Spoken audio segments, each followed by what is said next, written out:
Okay, so I wanted to give you guys a quick rundown of how to use the lysle valve tool. So I have a set of 799 heads that I am going over. I got them really cheap, but they were not in the best condition. The carbon's sitting out for a long time without the intake on. So the heads are pretty much open to the elements. The valve covers weren't really on right. I took out a bunch of stuff, but there was like tons of leaves in the ports. So if you have a set of old heads or you picked up a motor from the junkyard and you want to do the valves on it, I'm going to show you guys what I use. You guys can try it or you guys can get something else. So this is the tool that I bought. It's the lysle 16560. This is everything it comes with. I have it all out here. So it's the axle valve depressing tool, nut and a washer. I had to get new ones. I'll tell you guys why. And then the stud that came with it. My only complaint about this tool is the hardware they gave you is really shitty. Like this is after I think I've done 2 sets of heads. I did my LS3 heads, and now I'm doing these.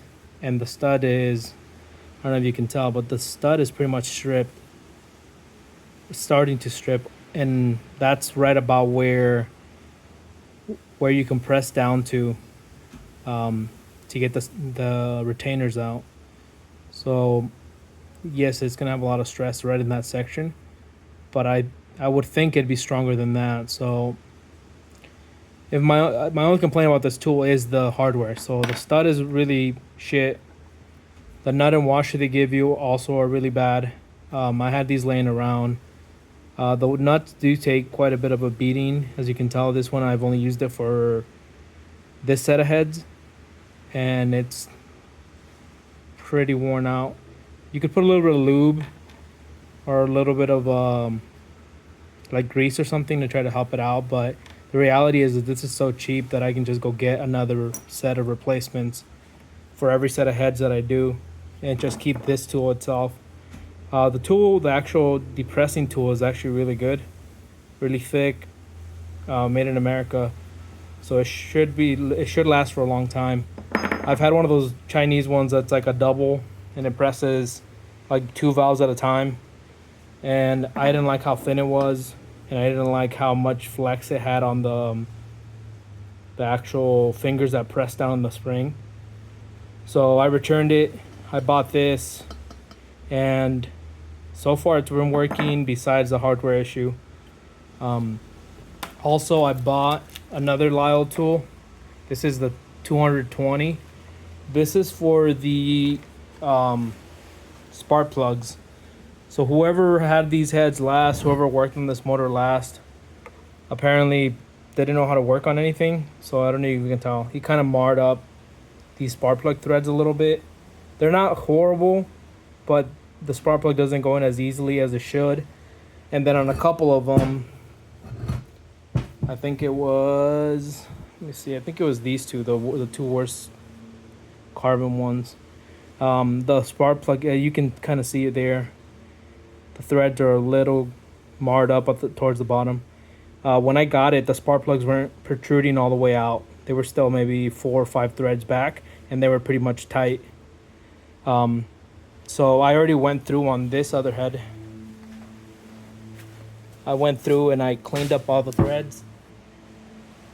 I don't know if you can tell, but they look a lot better. There's a little anti-seize on them that I still got to clean out. But it did clean up all the threads. All the spark plugs go in nicely by hand. So I'm going to do that to this one as well. So if you need to do it, so far this tool works really well. I don't have any complaints with this. It does have a Phillips head on it. Not a Phillips head, a square drive, a 3/8 square drive. So you can get a super long extension and make the job easier. I know a lot of the complaints were about the condition of the inside. It's not great, but I haven't had any issues with it. You can see how much material it's cleaned out of those threads. So far this is working really good. I'm gonna clean it up, run it through here, and then get these red heads ready to go. But I'm gonna give you guys a quick rundown on how I do it. How I use this tool. So I'm gonna do this valve here. But first I'm gonna get rid of the seal. I use the seal to hold on to the retainers, and then I just keep everything together. A lot of this I won't reuse, but it's better to keep it all together and labeled. So for now, I'll set you guys up right here. So I always start this by hand. Just a couple of threads, and then I run it down.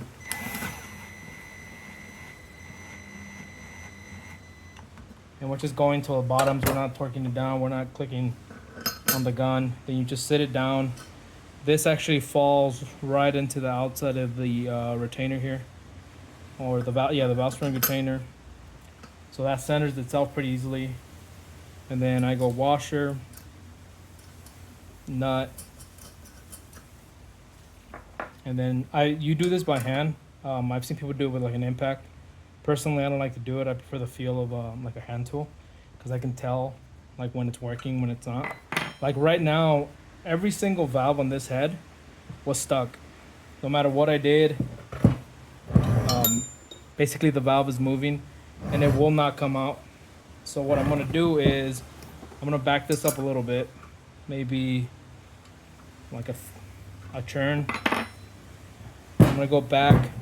There's a little bit of valve sticking up. I'm gonna use a brass punch, center it right on the valve, and then just give it a quick and light tap. Rubber mallet, brass punch. We're not trying to bend the valve or damage it at all, but we just want to kind of pop it back out.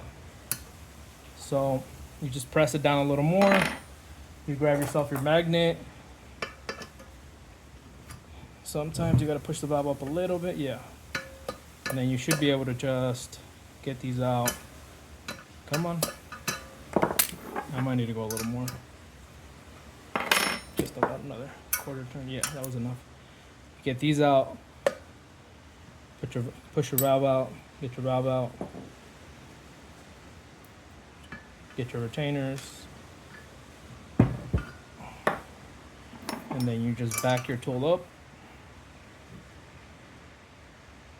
Again, I do this by hand.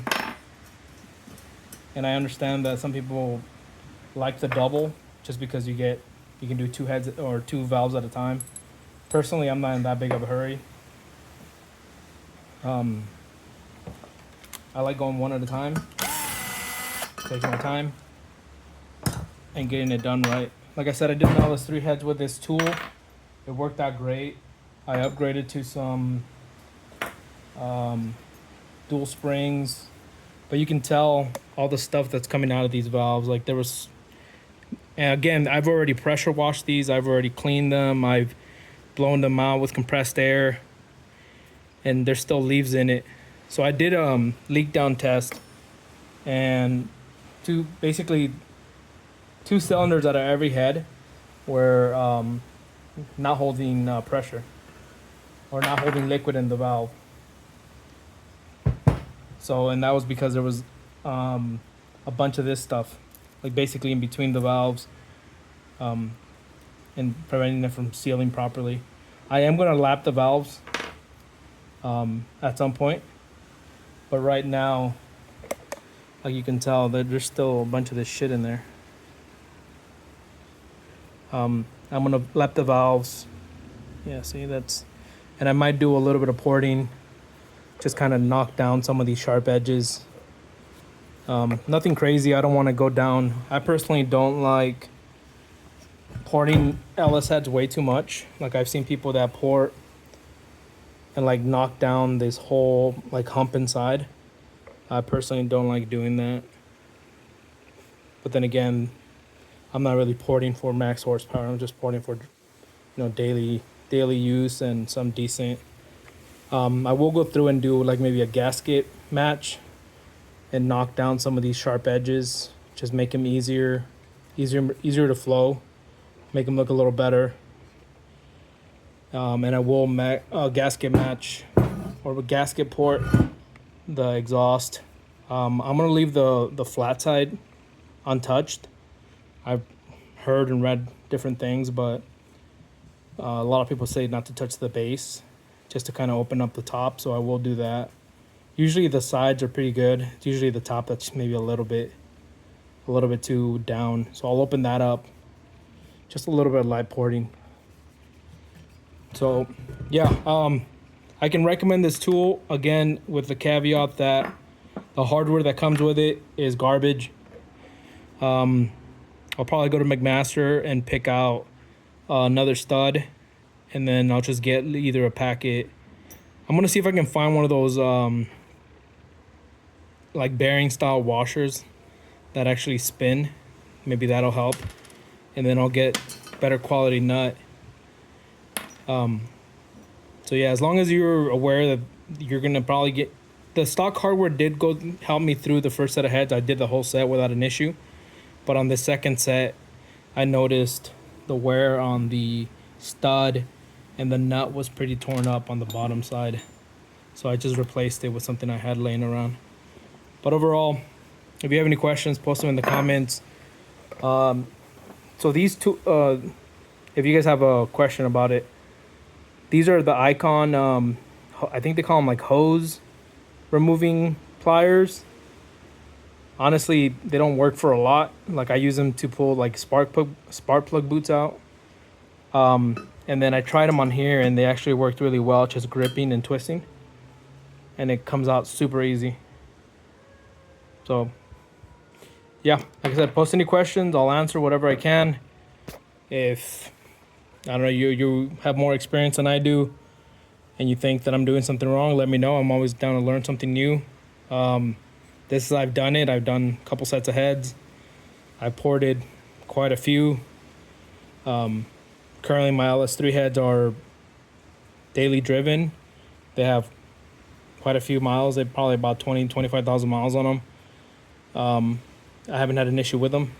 But again, if you know something that I don't, I'm down to learn. Just put it in the comments and I'll read it and maybe implement it. Thanks.